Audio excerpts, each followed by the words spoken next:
She staggered through the gate as if gravity itself was pulling her down, every step heavy, every breath trembling.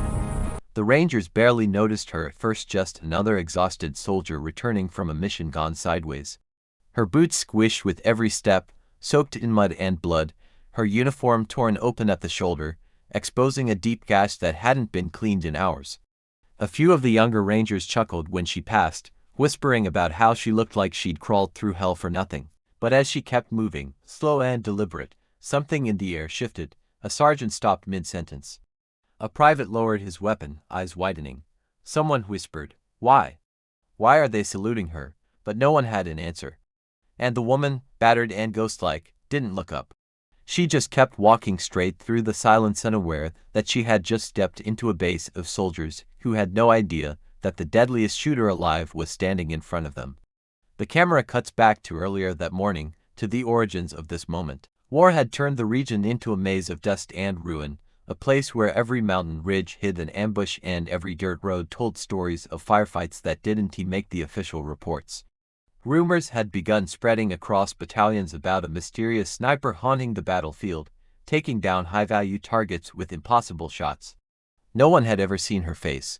No one even agreed on her rank.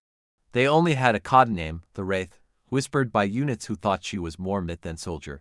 Command denied she existed. Files were scrubbed, missions were blacked out.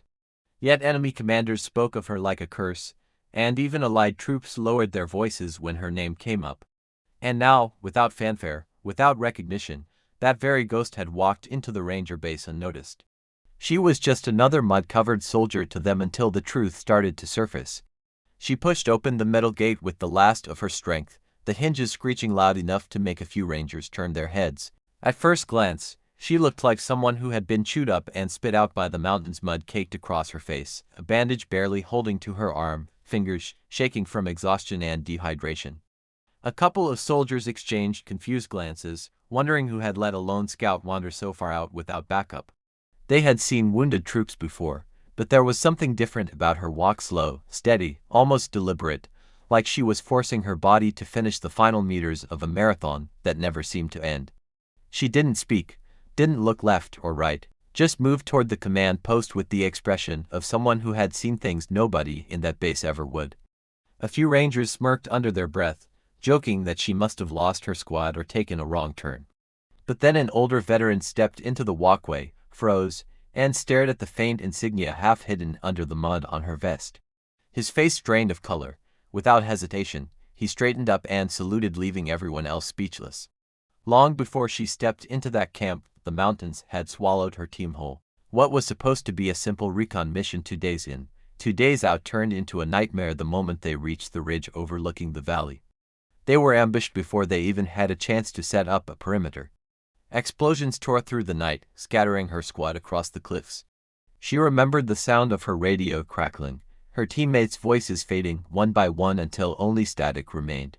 For hours, she crawled through dust and rock, half blinded by smoke, tracking the enemy who hunted her.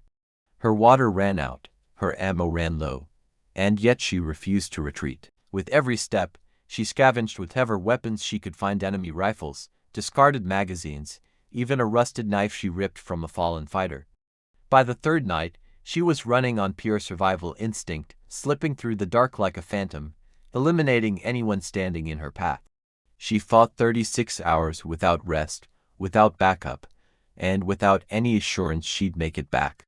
But she kept moving, dragging herself toward the one thing she still had the strength to protect, the intel she ripped from the enemy's command tent. Before this mission, even the Rangers who thought they'd seen everything had no idea of the silent legacy she carried. To them, she was a rumor, a whisper passed around campfires, a name officers pretended not to know. But buried deep inside classified files, locked behind layers of access codes, was a number that sent shivers through anyone who saw it.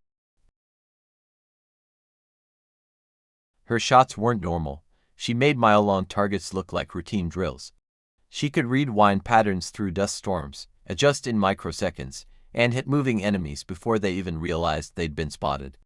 But every one of those missions was sealed under black operations, so no one outside command ever heard her name. Her skill wasn't celebrated, it wasn't even acknowledged. Instead, She became the military's quiet weapon, pulled from the shadows only when the situation was too dangerous for anyone else. And that's why, when she entered the ranger base covered in mud, not a single soldier recognized her. They had no idea they were standing beside the deadliest shooter alive. What stopped the older ranger wasn't her wounds or the mud. He'd seen enough of that in every deployment. It was the faint glint of a metal emblem barely visible under the grime. He stepped closer to confirm what his eyes were telling him, and his breath caught when he recognized it.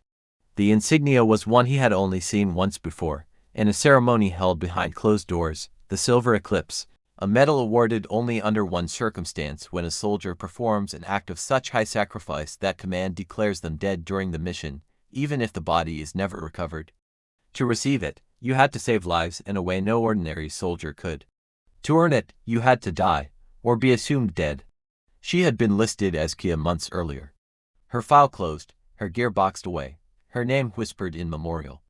And yet here she was, standing in front of him, breathing, bleeding, and fighting to stay upright. He snapped to attention, because he knew exactly what she had endured to receive that medal. Slowly, the other rangers realized something was happening. One by one, they straightened themselves, unsure why, only knowing that the woman before them demanded respect without saying a word. The commander approached with the usual irritation of someone dragged into confusion during a busy shift. He didn't understand why half his unit suddenly stood stiff as statues. His boots thudded across the dirt as he pushed through the crowd, muttering about soldiers overreacting to nothing. But the moment he saw her, his steps slowed. His eyes locked onto the insignia, then the torn uniform, then her face, older, tougher, and scarred from missions he wasn't even cleared to read about. His expression shifted instantly from annoyance to disbelief. This wasn't a random scout. This wasn't the lost trooper. This was the operative he had read about only in sealed folders, the one listed as deceased after a mission no one had been allowed to brief publicly. Without hesitation, he raised his hand in a sharp salute, something he hadn't done for anyone in years. The entire base froze. Some soldiers exchanged confused looks, others swallowed hard, realizing they were in the presence of someone extraordinary.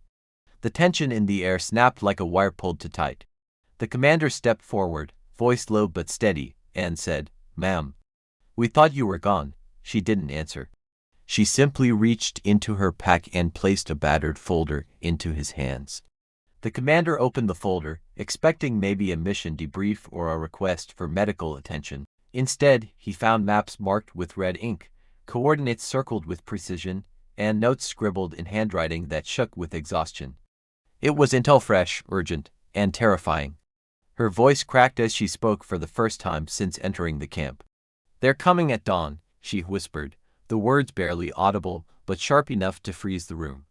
She explained how, during her escape, she had overheard enemy commanders planning a massive strike on the ranger base, the coordinated assault meant to wipe them out before morning. Every detail she brought back was gathered under fire locations of mortar, timing of units, even the names of field leaders moving toward their position.